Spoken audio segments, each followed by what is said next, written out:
Bread ಉಪ್ಪಿಟ್ಟು ಮಾಡುವ ವಿಧಾನ, ಅದಕ್ಕೆ ಬೇಕಾಗುವ ಸಾಮಗ್ರಿಗಳು: ಒಂದು 4 ರಿಂದ 5 ಬ್ರೆಡ್ ಅನ್ನ ನಾನು ಈ ತರ ಪೀಸ್ ಮಾಡಿ ತಗೊಂಡಿದ್ದೀನಿ.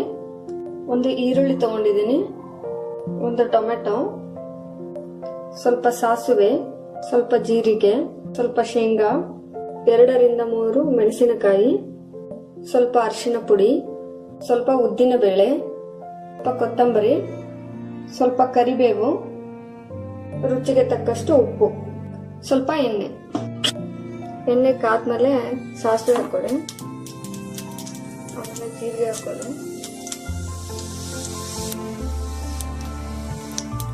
ಸ್ವಲ್ಪ ಉದ್ದಿನ ಬೇಳೆ ಹಾಕೊಳ್ಳಿ,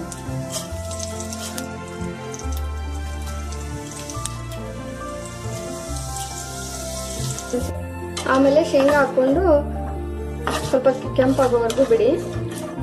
ಇವಾಗ ಸ್ವಲ್ಪ ಮೆಣಸಿನಕಾಯಿ ಹಾಕೊಳ್ಳಿ,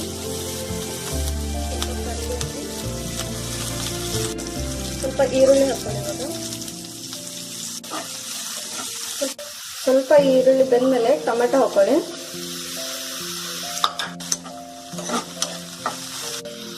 ಇವಾಗ ಸ್ವಲ್ಪ ಅರಿಶಿನ ಪುಡಿ ಹಾಕೊಳ್ಳಿ. ಇವಾಗ ಸ್ವಲ್ಪ ಉಪ್ಪು ಹಾಕೊಳ್ಳಿ. ಇದಕ್ಕೆ ಸ್ವಲ್ಪನೇ ನೀರು ಹಾಕೊಳ್ಳಿ.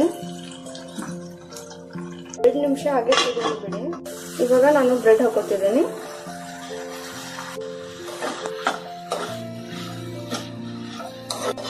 ಇದನ್ನ ಈ ತರ ಚೆನ್ನಾಗಿ ಕಲಿಸ್ಕೊಂಡ್ಮೇಲೆ ಕೊತ್ತಂಬರಿ ಹಾಕೊಳ್ಳಿ. ಇವಾಗ ಬ್ರೆಡ್ ಉಪ್ಪಿಟ್ಟು ರೆಡಿ ಆಗಿದೆ.